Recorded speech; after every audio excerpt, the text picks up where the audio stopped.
బల్ల గుద్ది పెద్ద హిట్ అని చెప్పాల్సింది ప్రేక్షకుడు చూసినప్పుడు. నువ్వు సంక్రాంతికి వస్తున్నాం, పెద్ద హిట్ కదా. అవును, సంక్రాంతికి వస్తున్నాం, రిలీజ్ కంటాం, ఎస్ గుడ్ మూవీ నా చేతిలో ఉంది, ఇది 14వ తారీఖు ఇది సినిమా హిట్ అంటారు, అంతే తెలుసు నాకు. ఇంత బ్లాక్ బాస్టర్ చేస్తారని మాకు ఎవరికి తెలియదు. 100 కోట్లు బ్లాక్ బాస్టర్ సినిమా అని రిలీజ్కు ముందు ఎవరం మేము స్టేట్మెంట్లు ఇవ్వలేము. అంటే ఇందులో ఒక పాయింట్ ఉంది సార్. గేమ్ చేంజర్ తర్వాత సంక్రాంతికి వస్తున్నాం వచ్చింది, పెద్ద హిట్ అయింది. బట్ మీకు ఒక చాలా బ్యాడ్ ఎక్స్పీరియన్స్ గేమ్ చేంజర్ అన్నది. అది డబ్బు గురించి నేను మాట్లాడలేదు. దిల్ రాజు గారికి ఉండే ఒక సిగ్నేచర్ ఏదైతే ఉందో దాన్ని దెబ్బకొట్టింది గేమ్ చేంజర్ వచ్చి, రైట్. అక్కడేమో నితిన్ పరిస్థితి చూస్తే దారుణంగా ఉంది. ఇప్పుడు మీరు దీన్ని ఎత్తుకుని ఒక తమ్ముడని పవన్ కళ్యాణ్ది పెద్ద హిట్ అయిన టైటిల్ పెట్టి మళ్ళీ మీరు వేరే కథ దాన్ని మీరు చెప్తున్నారు. ఇన్నిట్లో మీరు మునిగి తేలేరు ఈ సినిమాతో. అదేనండి, మరి ఎందుకు చెప్పలేరు మీరు పెద్ద హిట్ అని? అదే ఇప్పుడు చెప్తాను. డైరెక్టర్ ఎంసీఏ వకీల్ సాబ్ తర్వాత తమ్ముడు చేస్తున్నాడు కదా. MCA super hit, Vakeel Saab super hit. ఆయన అకౌంట్లో వేసేస్తారు ఇప్పుడు ఇది. ఆయననే ఆ దర్శకుడికి నాకు వేవ్ లెంత్ ఉంది కాబట్టి ఆయన విజన్నే నేను నమ్మి సినిమా చేశాం. సార్ థియేటర్లో ఈరోజు మనం ఎక్స్పీరియన్స్ ఇవ్వాలి, ఇక్కడ నితిన్ ఇవన్నీ కాదు. ఎక్స్పీరియన్స్ ఇవ్వాలంటే మనం ఈ ఎపిసోడ్స్ని ఇలా తీయాలి. సెకండ్ హాఫ్లో ఒక 2 ఎపిసోడ్స్ ఉంటాయి. సినిమాగా first half good, second half very good అనేది చెప్తారు థియేటర్కి వెళ్ళి బయటకు వచ్చినప్పుడు. సెకండ్ హాఫ్లో ఒక 2 ఎపిసోడ్స్ ఉంటాయి గూస్ బంప్స్. అది మీరు నితిన్ అని అంటే వర్క్ అవ్వదు. మీరు నితిన్నే చూసి అరే నితిన్ మీద ఇలా ఉంది, నితిన్ ఎకానమిక్స్ ఇవన్నీ మర్చిపోతారు. జర్నీ చేసేటప్పుడు ప్రేక్షకుడికి హీరో అనే పాత్రతో జర్నీ చేయాలి. ఆడియన్స్కి ఎకనామిక్స్తో సంబంధం లేదు కదా. వాడికి ఎందుకు ఇట్లా అంటే చాలు, వావ్ అంటే 4 సార్లు క్లాప్స్ కొట్టిండి అనుకో అయిపోయింది సినిమా, సూపర్ డూపర్ హిట్. అంటే మీ అనుభవంతో ఒక మాట చెప్పండి. ఇప్పుడు ఇన్ని క్యాలిక్యులేషన్స్ మధ్యలో budget, high budget, it does not match with the market of Nithin. Dil Raju గారికి మ్యాచ్ అయితే ఉండొచ్చు. ఇది గ్యాంబ్లింగా? మీకు ఎగ్జాంపుల్ ఒకటి చెప్తాను. కోర్టు రిలీజ్కు ముందు నాని ట్రైలర్ చూసి నేను ఫోన్ చేశాను. నాని ఈజ్ ఎ ట్రైలర్ బాగుంది, ఈజ్ ఎ వెరీ గుడ్, ఆ ఇంటెన్స్గా అనిపిస్తుంది. అప్పటికి ఒక పాట రిలీజ్ అయింది, పాట బాగుంది, చాలా పాజిటివ్గా ఉంది Nani. So what is your opinion, మొత్తం అయిపోయింది చూసావు కదా. సార్ మన చేతిలో గుడ్ మూవీ ఉంది, అది ప్రేక్షకులు ఏమి ఇస్తారో చూద్దాం.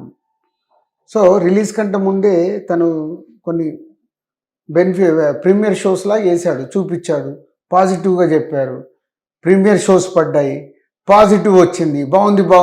నెక్స్ట్ డే అన్ని థియేటర్లు ఫుల్. మాకు ఇంత మట్టుకే తెలుస్తుంది, ఎస్ చూసుకున్నాము, sound everything is a very good for తమ్ముడు. టెంపో ఎక్కడ ఆగట్లేదు, సినిమా దడ్ దడ్ దడ్ దడ్ దడ్ వెళ్తుంది. అక్క తమ్ముడిది వచ్చినప్పుడు ఎమోషన్ కరెక్ట్గా కనెక్ట్ అవుతుంది. ఆ యాక్షన్ ఎపిసోడ్స్ వచ్చినప్పుడు నాకు వావుగా ఉంది.